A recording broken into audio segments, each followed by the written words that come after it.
Hello, everybody. We're here live on Health You'll Thrive for a thrilling interview with Dr. Chris Knobbe. My name is Tracy McBeath. I am a metabolic health coach, insight coach, and life coach in Melbourne, Australia. I was lucky enough to be at Low Carb USA last year in San Diego and got to meet Dr. Chris Knobbe. I found his presentation fascinating in terms of, understanding seed oils. And then I got to meet him again in Melbourne, Australia at Low Carb Down Under. He's an incredible human being. He's very generous with his time and his energy, and that's why he's here today with you. And hoping you can see me live. It seems there has been an issue on Twitter because I'm not really on it, I think. I haven't apparently got to pay to do a live through there. But anyway, it's on YouTube, Health You'll Thrive. And of course, this is all recorded for you to watch as well. So the way this interview is going to go, I'm going to bring Dr. Chris in. We're going to have a conversation, asking some questions. He's going to share some important information with you. If you have questions for him, please put them in the comments and I will share those as appropriate. And hopefully we can get to any questions that you have live as we go. But let's go and meet Dr. Chris Knobbe. Hello. Hi, Tracy. Thanks for having me on. I appreciate it. It's fantastic to have you on. So, you're a busy man. You're a physician, researcher, ophthalmologist, associate clinical professor. And of course, now, your main role is as a health advocate. That's what you've said. You said you see what your role today is being a public health advocate. I think the first question I want to ask you is, how does someone go from a physician to this public health advocate? How did this happen for you? Painfully. Yeah. I mean, I really got here through my own suffering, and yes, I'm a traditionally allopathically trained physician. I specialized in ophthalmology, eye surgery, and disease. And I left practice in 2015 to pursue nutrition research and ultimately to make connections between processed foods and seed oils, as it turns out, to obesity and most all chronic disease. So I've been working in relation to coronary heart disease, cancer, diabetes, metabolic disease, Alzheimer's, dementia, age-related macular degeneration, autoimmune diseases, all of these in relation to diet. That's where my focus has been. And a great deal of that focus has been on the connection between seed oils and obesity and all of these diseases. And you say painfully, and I only laugh, not in any way out of spite, but because I resonate with that. I came to this painfully as well. And I think, I've been in this space.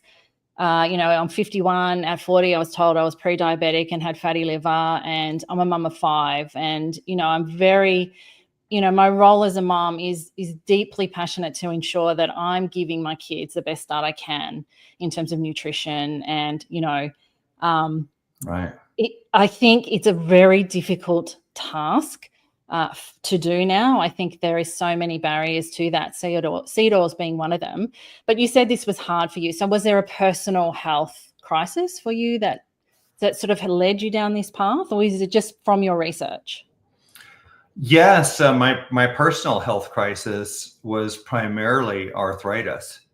Okay. And it's something that, I really haven't talked about this publicly recently, but I've struggled with it even to this day. I've had ups and downs with it, and it turns out that I wish my story was about seed oils personally, but it's not. I think my although getting those out of my diet has been a tremendous help, but I also have a problem with oxalate overload, I believe, and so a low oxalate diet has been key for me. But yeah, that's my struggle was primarily arthritis and pain, and that's where I first started in nutrition. That's what got me involved way back in 2011, almost 14 years ago. Wow. Yeah. So the whole topic is obviously, I put a title on it, seed oils, friend or foe. I think, we live in I live in a bubble, I like to say, because certainly everyone in my world they understand the damages seed oils can do, the potential risk, the fact that it's in everything, virtually all processed food. Unless you're buying and cooking in non-seed oils, there is very little way of avoiding the exposure. But if I go to a friend's party or if I go to a family function, most people there actually don't have the knowledge that I have and we have around seed oils. So are they a friend, or are they something that we do need to worry about? And if you are talking to someone at a party who has no idea about seed oils, what would you say to get their interest to really start this investigation? Well, that's a great question. I would say if I just had the time, as like an elevator pitch, I would say that most all of the diseases that we know of today, including overweight, obesity, and all those diseases I mentioned, from coronary heart disease to cancer to diabetes, all of these diseases were rarities in the 19th century before we had any significant seed oils. They were extreme medical rarities, with the exception of cancer, which was very unusual. And we can get into the data, but seed oils were introduced in the United States in 1866, and they, over the next 145 years, exploded to take up ultimately about 32% of US caloric consumption. So between 1866 and 2010, for example, seed oils went from zero, absolutely zero in the diet, to total vegetable oil consumption was 80 grams per person per day, and 80 grams is 720 calories worth. So there's a little bit of plate losses there, but those numbers are the actual amount that the Food and Agriculture Organization of the United Nations expects to reach the consumer. So 80 grams, that's 32% of US caloric intake in 2010. With plate losses, we're still at about at least a fourth of our diet, or around a fourth or more of our diet has become vegetable oils, and the vegetable oils supplanted and replaced the natural animal fats, lard, butter, and beef tallow. And with that has come this explosion of all of these diseases. And it's not just correlation. We have all of the pathophysiologic mechanisms to believe that it's causative. It's not just correlation, that it's causation. So we see it. So we have the correlations, which are astoundingly high. We have the mechanisms. Seed oils are pro-oxidative, pro-inflammatory, toxic, and nutrient deficient. We have the animal studies, but where we're lacking is, what people really think that they need to have is randomized controlled clinical trials, and we don't really have those, and I don't think we ever will. And we can get into the reasons why, but what I work on is something I think is much, much, much more valuable, and that is retrospective epidemiological population evidence, because we know by countries essentially what the nation is consuming. We have very, very good data on that in developed nations. And then you can look at what happens to the population. Where was our health 100 years ago, and where is it today? And you can start looking at these correlations. Well, I've gone way over my elevator pitch. So I was going to say, well, you've got everyone gathered around now because everyone's really interested, which is good. One thing I wanted to just grab that you said there was these, because I did look up on, I know a couple of people off the top of my head who are quite outspoken about seed oils not really being as toxic toxic as everyone sort of seems to say. And I've written down a few of the reasons that they believe that they're not as, we shouldn't be as concerned. But one of them is the fact that, there is no human randomized controlled trial, exactly as you said. But when I watched Fed Alive, that documentary that you're involved in, Nina actually talks about the fact that in, where is it? I wrote it down, but in you might know it off the top of your head. I can't see where I've written the notes, but there was, in fact, a study done in the 40s, around the 1940s. They were using corn oil, feeding like 19 teaspoons of corn oil. I don't know if that was a day, she didn't say, or if it was over a certain amount of time. But the people in the trial, they were following them for 3 years, and the people in the trial started to either die or get sick. So the study was abandoned, and the conclusion was that, vegetable oils, which, we've got to talk about in terms of what that means as well, but are not they're potentially, very damaging and shouldn't be in the human diet. But then she also said there was a dozen or so clinical trials that have been done where there was some, real clear link to these seed oils doing harm, but they seem to have been buried. It's not the information that I think suits the agenda and suits the corporatized fed world of food. So there seems to be that there is some there, and there's been some done on animals as well. So yeah, I just wanted to say that was one of the biggest things I got out of that great doco. Mm-hmm. Yeah, so I do think that in general, the reason that I've never focused very much on the randomized controlled clinical trials that have been done is because none of them are all that convincing, but certainly those that tried to separate groups into a high saturated fat versus a high vegetable oil diet, they did begin to show that the people on the vegetable oils had higher rates of cancer and higher rates of all-cause mortality. And Chris, I just went blank on his last name, but at the NIH did the work on the Minnesota Coronary Survey, where they pulled the data out, so-called the basement tapes, where they pulled that data out from that study that was hidden for decades because they didn't like the outcome. And what they ultimately found was that the people that were put on the vegetable oil diets even had higher rates of, I think it was all-cause mortality, and I think even cardiac mortality. But in general, the reason that in my work I primarily avoid all of these studies or just avoid talking about them, because anyone can discuss all these, and the waters are very muddy when it comes to all of that, and it's because all of the studies today, every single one of them, in my view, is not properly controlled. And the reasons for that are legion. There are so many, because first of all, if you want to do a randomized controlled clinical trial with a diet in people, in order to completely control diets in people, you have to, first of all, you need a run-in period in order to get everybody at the same level of fatty acids in their body fat. And that would mean that the first thing you do is you put everybody on an ancestral diet. That means no seed oils, and you need to do it for 3 years, and you need to control them for 3 years. So how do you do that? You would have to, you can't keep people from, eating what they want to eat. So you'd have to put them into a metabolic ward. They're effectively prisoners of the ward.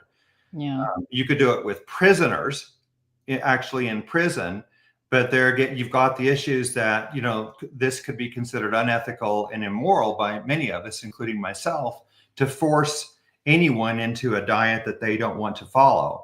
Right. And, but anyway, so you need a 3-year run-in period in order to get everybody's body fat down to the same levels of similar fatty acids and similar levels of omega-6, for example. Then you would start the dietary trial. You still need to keep the people in a metabolic ward.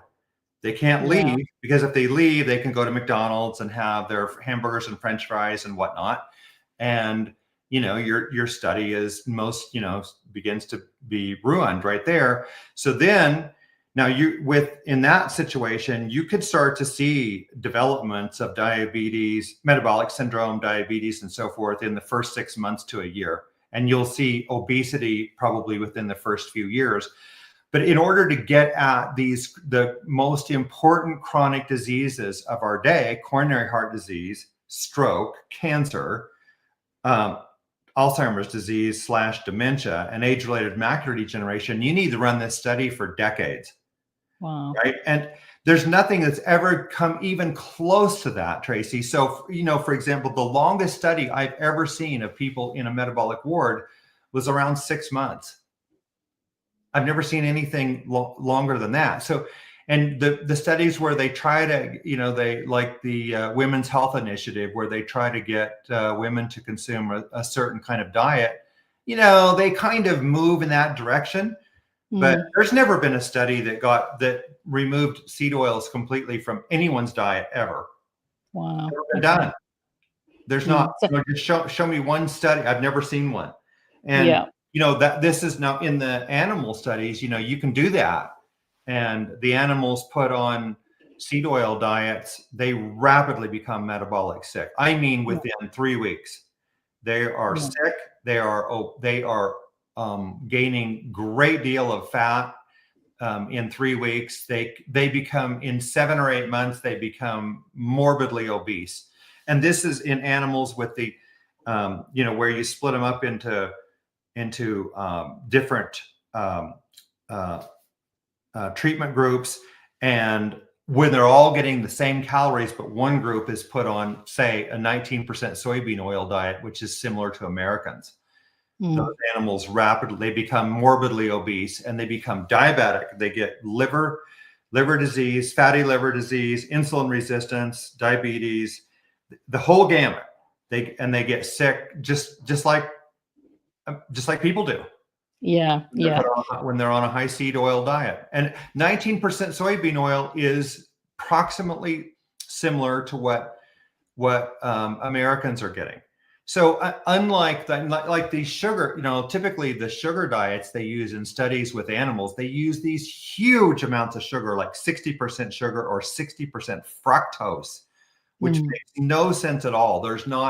Americans consume more sugar per capita than any other country on earth, any other population. And we consume 21% of our diet in the form of sugar as of 2010. It's about the same today. I mean, roughly, it's probably about the same. I think the latest data was 2016, maybe 2018 is the latest I've seen, but it's roughly 21% of the diet as sugar. It doesn't even, so that would be, half of that is fructose. So that's 10.5% fructose. So to put animals on a 60% fructose diet makes no sense, or a 60% sugar diet, it makes no sense at all. I mean, you're just killing these animals. You can kill anybody, any animal or any person with, any known chemical there is if you make the dose high enough. The dose makes the poison. So are you saying that the studies around sugar being the main issue, are you saying that that's the problem, is that they've been done in way too high a dose to, so there's, okay.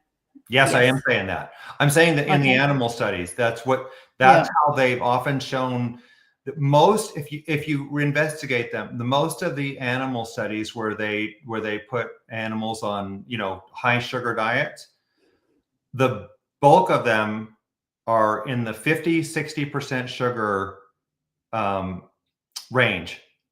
That's what they're using in these animal studies often. And others who've done meta-analyses and looked at the sugar studies, that's what they report as well, is that they're commonly using around 60% sugar, or as high as 60% sugar in these studies. So it's going to show that it's a big problem, obviously. That's going to be where the cocaine lights up in the brain with that amount of sugar. Yeah, it's interesting, isn't it? Because I remember when you spoke in San Diego, and I, at a low carb conference, and you kind of got up there and said it's not the carbs that are the problem. I think what what I sort of take and how I coach around this is the problem is the processed foods. So the seed oils is a big part of that. There's also the chemicals, and there's the glyphosate and all this other stuff, and the plastics and all this other stuff. And then when you remove the processed foods, you're kind of removing all the problems at once. So I mean, is it really, this is what it's going to come back to your studies and looking at populations? Because my question is then, how do you know that it's the seed oils and not all the other stuff in the processed foods? Yeah, great question. And the way you know that is you have to start looking at the correlations of each one individually, and then you have to look at, you'd have to ultimately start looking at regression analyses, which try to compare the way that the condition you're interested in, like obesity, for example, is it moving in correlation to the food component that you're interested in.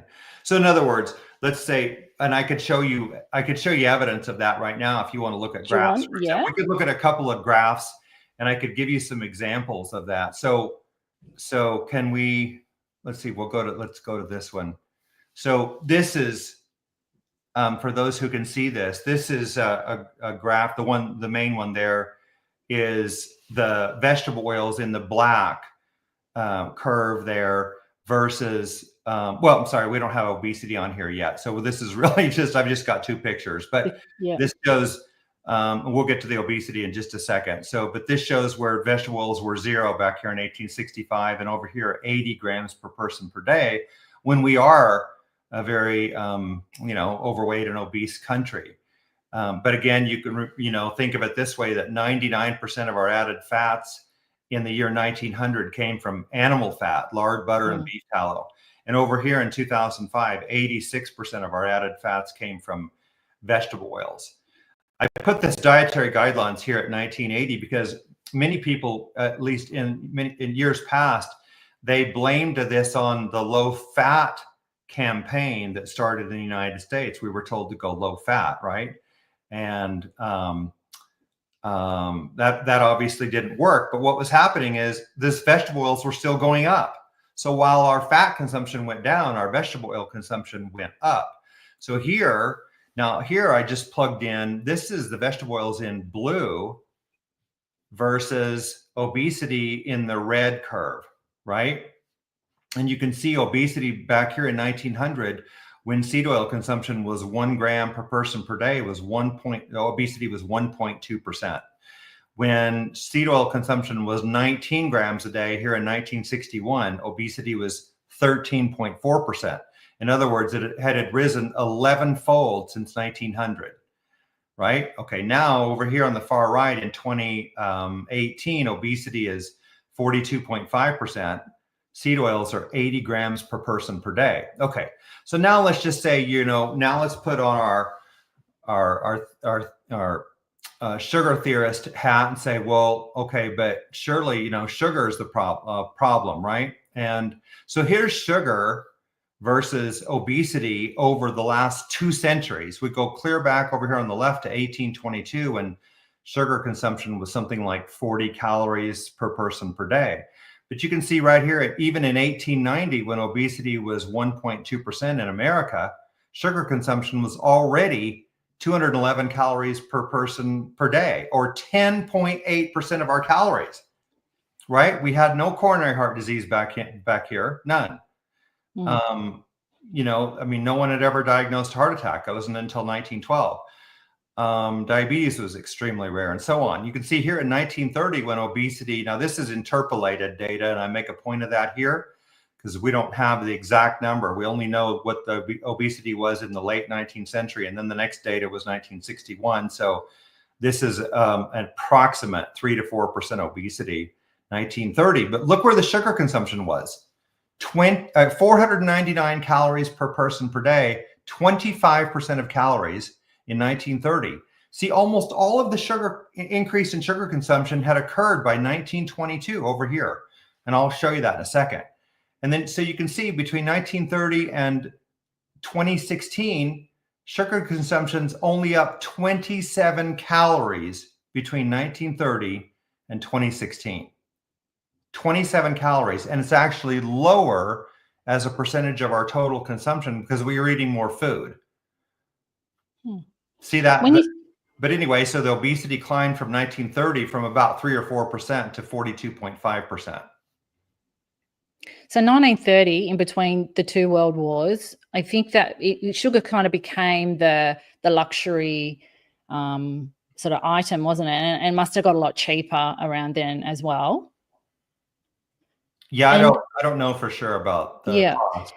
So when you say sugar, are you just talking about added sugar, or is it high fructose corn syrup as well? Or yeah, I'm glad you brought that up. Here's the graph. So this is the FAO, the Food and Agriculture Organization definition of added sugars, which is the numbers I'm showing you right there, and or they come from the USDA, which uses the exact same definition. So added sugars, here's their definition, quote, added sugars include sugars added during the processing of foods such as sucrose and dextrose, foods packaged as sweeteners such as table sugar, sugars from syrups and honey, and sugars from concentrated fruit or vegetable juices. So every form of added sugar there is in this data. Wow, so let me show you this, Tracy and everyone. So here you can see this is just between this is obesity just between 1922 on the left and 1987. And look where obesity was in 1922, 2.95%. Remember I told you almost all the increase in sugar consumption came before 1922?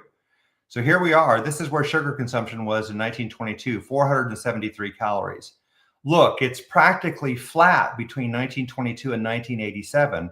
We're at 497 calories, or up 24 calories from 1922. And yet obesity climbed to 18.6%. Now, so you can see there's no relation between sugar consumption and obesity. Or why did obesity go up 6.3-fold, and sugar almost didn't change, right? So let me plug in the vegetable oil here.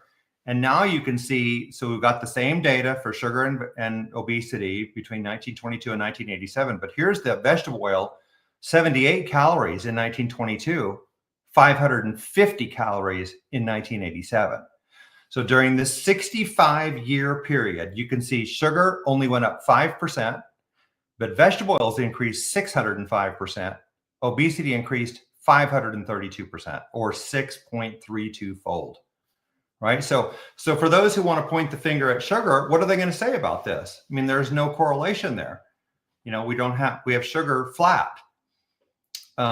So if you can put them both together and see here that, you know, you see a very poor correlation between sugar and obesity, but a very, very strong correlation between vegetable oils and obesity.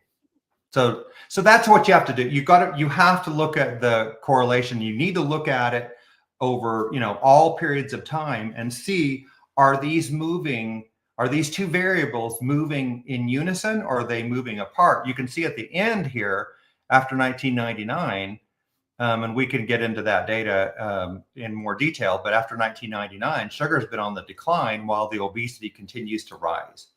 Can I share my hypothesis around this? And, you know, I'm just a mum and a health coach. And I mean, I've worked with lots of people trying to sort of navigate all of this, and there's probably no evidence around it. But I read an incredible book by Mark Schatzner called The End of Craving. And his argument was that, you know, he didn't specifically talk about seed oils as such, but he talked about the fortification of food, how we've made food just incredibly, you know, it's full of stuff our brain doesn't recognize. And see, I look at that graph and I see that, to me, our body can metabolize sugar to a certain extent. Fructose, we know, is the real problem, right, with the liver. So certain amounts of sugar, our brain, our body's always recognized it's been able to metabolize it. You throw in something like seed oils, which is unrecognizable to the brain. It's a chemical product that, as you said, has only been in our system since, well, you know, not that long really. And, you know, when we consume it, it's almost like our brain and our body just has this incredible, it doesn't know what to do with it. and it goes into this overdrive. And then on top of that, anything that we do, so excess sugar consumption, sitting inside all day, all this stuff that we know affects our mitochondria, it's almost like it just takes it to the next level. So that's how I see seed oils. It's like, why would I want to wait for a human randomized control trial to really understand not that I don't want to feed my kids that. I haven't fed my kids it for 10 years, as much as I can, of course. If they go out to parties, it's not in my control. But it's not recognizable in the brain. The brain can't recognize it. It just doesn't know what to do with it. And that cannot be a good thing for our human body at all. Yeah, well, yeah. To me, we're being poisoned. And I've been saying this for 5 years, that seed oils are chronic metabolic biological poisons. Like, as I mentioned, they're pro-oxidative, pro-inflammatory, toxic, and nutrient deficient. And, just the toxicity alone, I should mention, the pro-oxidation, people need to understand, that's sort of like we're rusting inside. And when you consume seed oils, this has all been worked out. I didn't come up with any of this. This has all been worked out by organic chemists and physiologists, and even physicists have worked together to figure out that high omega-6 diets, for example, damage the mitochondria and lead to mitochondrial dysfunction, which ultimately causes insulin resistance. And if the cell is insulin resistant, it is the microcosm of the body. So once your cells start to become insulin resistant, you'll become insulin resistant. The toxicity, let me just mention that for a moment, because people don't know, many people wouldn't know this, that the seed oils, particularly when they're heated, they develop advanced lipid oxidation end products, or ALs, also called lipid peroxidation products. Lipid oxidation products. There we go. LOPs. Sorry. And but these are chemicals like 4-hydroxynonenal, malondialdehyde, carboxyethylpyrrole, acrolein, 9 and 13. And there's yummy. And there's hundreds of these. Those are just like whatever 5 or 6 of the ones that we have, English names for, common names for. But there's the lipid scientists show that when you heat up these vegetable oils, they produce hundreds of these advanced lipid oxidation end products. But it's like when you smoke, when you burn tobacco, you produce over 6,000 chemicals, many of which are mutagens, carcinogens, so forth. Well, these advanced lipid oxidation end products, they are collectively cytotoxic, genotoxic, mutagenic, carcinogenic, atherogenic, thrombogenic, obesogenic, and diabetogenic. Those alone, just the lipid oxidation products, are enough to drive most all the chronic disease that we know. That doesn't even account for the oxidation, and that's another. The oxidation it's very similar to, as I've mentioned, before in some presentations and some podcasts, that the reason that, for example, arsenic or a heavy metal is poison to us in the right dose is because it's an oxidant. It's pro-oxidative, and that's exactly what seed oils do to us. The fact that they're high in these omega-6 fats, and the omega-6 fats are polyunsaturated, and the unsaturated fats are the ones that are subject to attack by free radicals. And so we when you start filling up your cells, your body, with these unsaturated fats, we're just a target to rust inside, essentially, if you want to use that term, oxidize. Yeah. And that means things like the sun and stuff like that have a bigger impact on us, all the receptors on our skin. Like it's almost like it's a poisoning from the inside out. It's just, understanding that is so important to understand. But again, one of the arguments for, not freaking out, not that any of us are freaking out, but not, sort of following, what you're saying and what the evidence shows around seed oils, is the LDL argument, and the fact that, these oils are heart healthy, and people are still holding on to this LDL being the bad cholesterol and saturated fats causing heart disease. I do love, and I'm going to tell everyone, if you haven't watched the Federline documentary, it's explained in there really well. But I love your sort of take on that, because again, see, we're holding on to these old arguments, and you've just answered, many of them. But this one is a really big one. I think is going to take a long time to die. Yeah, sure. This is a big one. You mean the theory? Yeah. Yeah, I sure hope so. Yeah, I hope this takes a foothold, and I can see that it is. I see it everywhere I turn. At least my own daughter, who's 26 years old, when she was in college just a few years ago, she said, nobody seems to know about seed oils being bad. And today she says, all my friends know now that seed oils are bad. And she's not the one that told them. They're getting it from the word's getting around. And I think, and there's obviously many naysayers. And if you want to, I mean, at the beginning of many of my presentations, live presentations, I make note of the fact that much or a whole lot of what I say goes against the grain. I mean, this is not what the Harvard School of Public Health or Mayo Clinic or Tufts University or the American Heart Association are going to tell you. They're going to tell you that seed oils are healthy because they lower your LDL cholesterol. And I always say, indeed they do. So does arsenic. Lower your LDL. And there's a paper by James DiNicolantonio called the oxidized linoleic acid hypothesis. And it may be, and I may not have the title exactly right, but I think it's the oxidized linoleic acid hypothesis of coronary heart disease. And but in this paper, James does a beautiful job, he and his co-author, of laying out how seed oils are incorporated into LDL cholesterol, and that's what oxidizes, and it makes that LDL then subject to being taken up out of the circulation and put into the arterial wall, which is what initiates and propagates an atherosclerotic plaque. It's that simple. And, I just hear, I've just, grown weary of hearing all the theories about, there's 89 causes of coronary heart disease. Well, why did we not have any coronary heart disease in the 19th century then?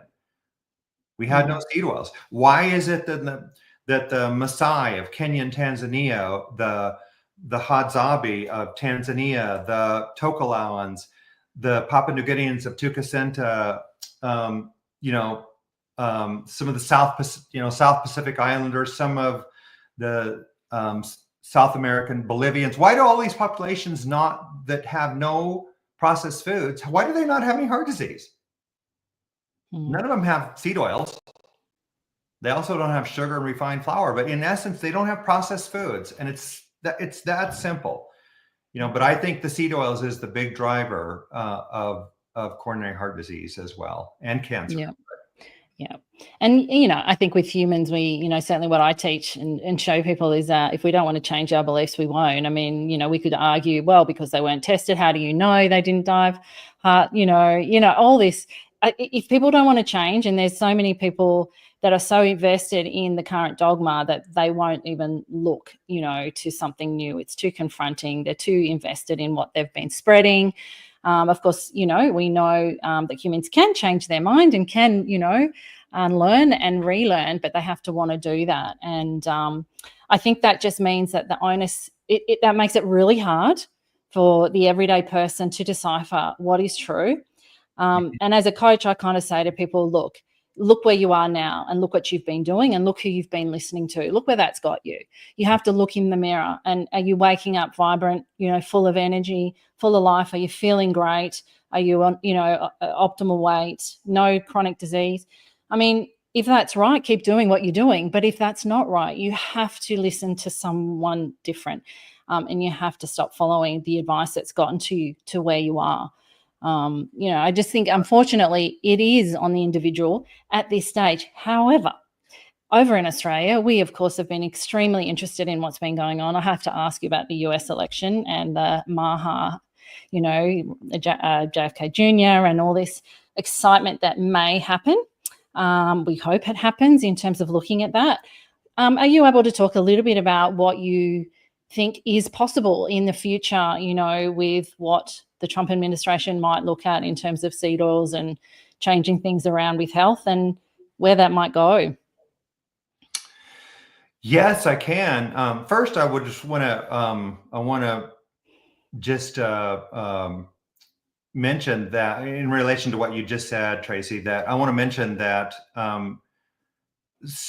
some people say, well, if you're healthy and you're doing great, don't change. You don't need to change anything necessarily. But there is a problem there because, for example, 25% of the time, the first symptom of coronary heart disease is sudden death. 25% of cases, right? And so people can be cooking along. Maybe they're just a little overweight. Maybe they don't have really any problems. And then, but at age 42, I had a good friend who who's a pathologist, and he was a good friend of mine. And he died in his chair one night at the age of 42. And if you get, you may not have any symptoms of cancer until you have cancer. And it's, we want to prevent these things rather than try to reverse them once we have them. Yeah, very true. So, yes. And regarding, MAHA, Make America Healthy Again, I'm really excited about the possible opportunities that lie ahead, because Robert F. Kennedy Jr. does recognize that seed oils are dangerous. He was at the Weston A. Price Foundation conference in 2022 when I was last there. I met him. He wouldn't know me from Adam, but I did. I was able to meet him for a moment. But I would love to be a part of his organization and help in this matter, because I've been working on this data for a decade, and the many people have said that the graphs that I've produced, and when I say it's really me and my team that we've produced, that evidence, many people say, tells the story. That even without the words, the graphs alone, like we just looked at a couple, but those graphs, they're very compelling, because then you can see visually, what's happened with our food supply and how the prevalence of these disorders, obesity and heart disease and cancer and so forth, how these have moved in relation to our food supply, particularly vegetable oils. I honestly do not know what all of the ways that our government could change our food supply. I know they can. They do have immense power to do so if they were willing to do so. I think they can control a lot of things. Particularly, they can control the recommendations, the food pyramid, the food guide. Essentially, they can do that. They could impose, they could do a lot of things from a legal standpoint as well, or from a taxation standpoint, to foster the consumption of traditional animal fats. Like we consumed, like McDonald's cooked in beef tallow until the 1980s. They were severely pressured to get rid of these horrible animal fats and to cook in seed oils. And so that's what they've been doing ever since. But they didn't take that move without immense pressure from political activists that said, you're killing people. And so, but we need to have really good, strong evidence to basically to convince the people that seed oils are dangerous. And I think we have that. I think we have enough of it. We're never going to have I don't think we'll ever, as I mentioned early on, I don't think we'll ever have the randomized controlled clinical trials. You can't do them. They can't be gotten, because you can't, imprison people and force a diet upon them. It just can't be done. No, it's never been done for a very long period, and I don't ever see it happening in the future. So I don't think we're going to have human studies that are going to, get those perfect answers that everybody wants to have. No, that's right. So I'd love to sort of head towards a close here and just get your insights around. So I had a friend say to me after she watched the Fed Alive documentary, and she has understanding of seed halls. She's a young mum. She sees the everyday struggle of, trying to help your kids avoid this stuff. And I think the documentary was quite confronting in that, we turn our eye to this truth at our own peril, really. But as a mum, it's a very difficult thing, and it can be quite overwhelming. And we know when we feel overwhelmed, often we just want to push it all away. I'd love your insights around, how, if someone's sitting there feeling overwhelmed, like what's the best place to start? Any advice or insights you can offer there around just please don't ignore it, but take small steps. Yeah, I think the best advice is to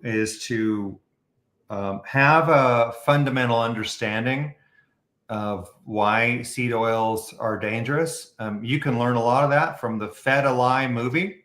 Yep, it's fantastic. That documentary, just 39 minutes worth, and you'll have quite a good understanding of why they're dangerous. And then I think the very next step is to just say, I need to, as much as possible, prepare my own food or be in control of my own food. And you can still eat out.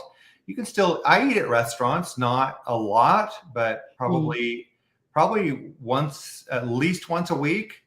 And I can eat without seed oils. I do it all the time.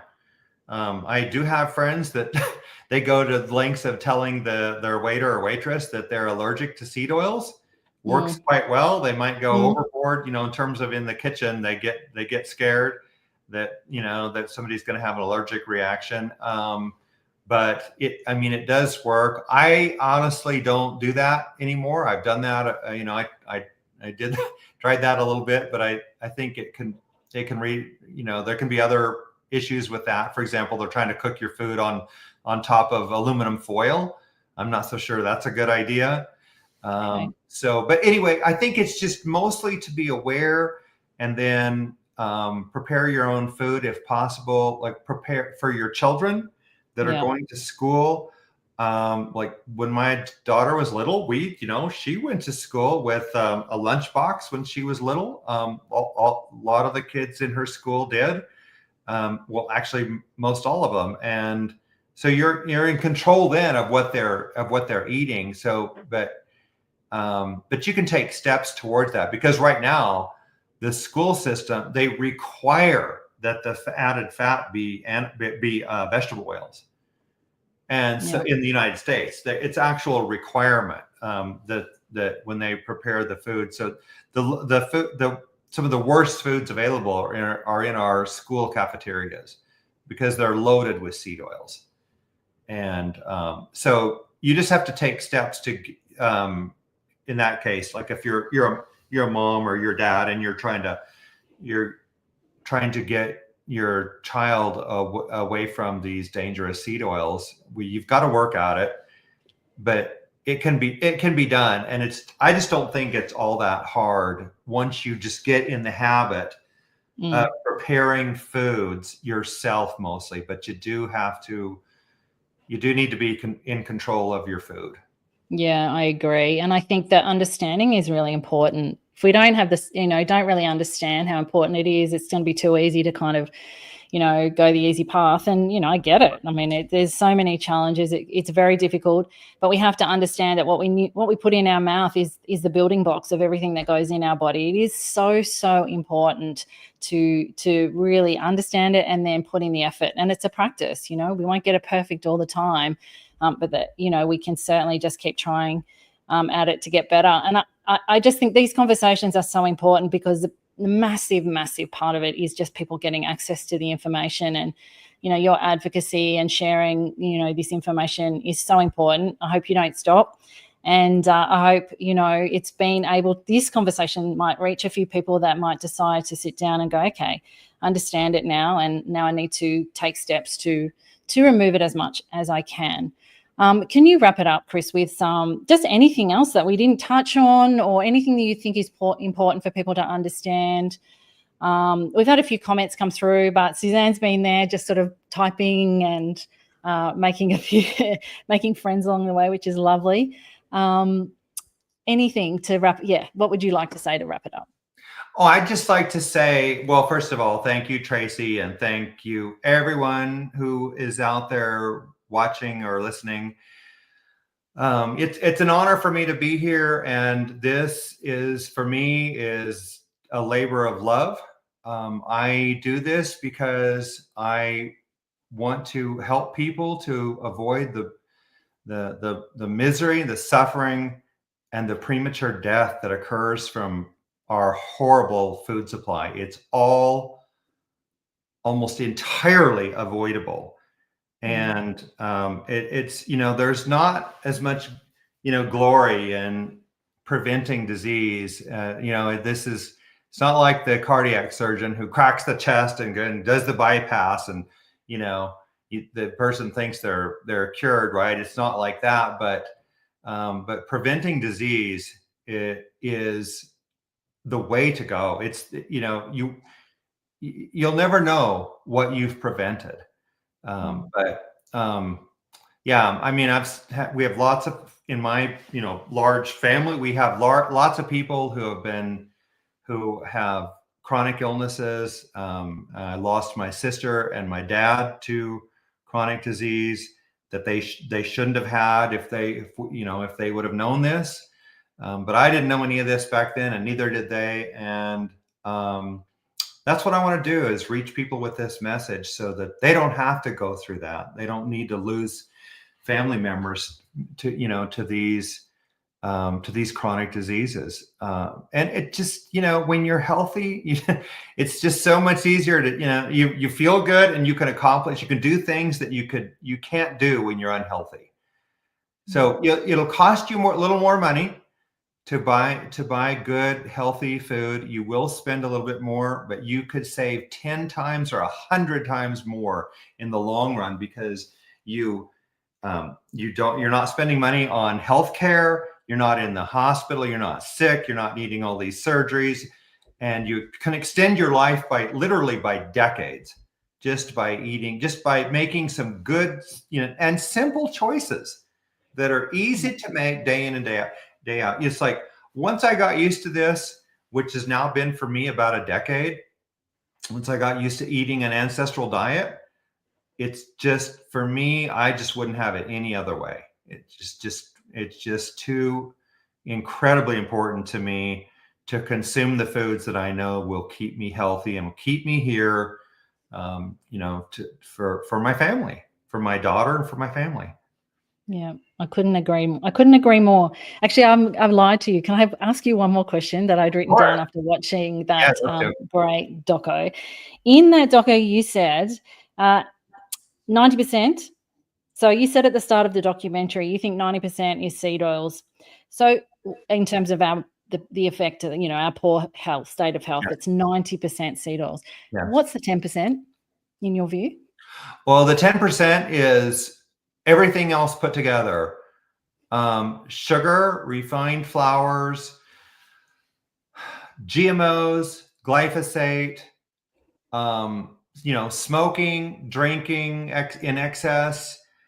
What else? Lack of exercise. Pollution. Maybe EMFs might have a little. I don't know for sure about EMFs, but and then there's just poor food choices that, even if you had a perfect food supply, you still have to make good choices in order that you get all your nutrients. Yeah. And because if you have nutrient deficiencies, and we just have a load of nutrient deficiencies in the United States and in the world, but that's where the other 10%. My belief is that, based on everything I've studied over the last 14 years, is that if you could eliminate vegetable oils today, that we would eliminate 90% of chronic disease. And that also means 90% of obesity would be gone, would go away within a few years, or within 5 or 10, 20 years, it would be gone because we took that one step. Amazing. I had something else, but it's gone, so it doesn't matter. It's time to wrap it up anyway. I was so excited to talk to you, Dr. Chris. You're an incredible human being. I love the work, and anyone that's willing to, I said to my husband, I said, anyone that's willing to come and chat to me live, I think is amazing. I'm just trying to spread the word as well, and just, trying to show people there are other options. But I really appreciate your time and all the work you're doing. As I said, keep going. I think we can't stop. We can't stop. Just spreading hope and spreading alternatives for people. And thank you for everything that you do. Well, thank you so much, Tracy. Thank you for everything you do and for helping spread this message. We really appreciate it. Thanks, everyone, for showing up live. We will see you again soon. Thank you. Bye, everybody.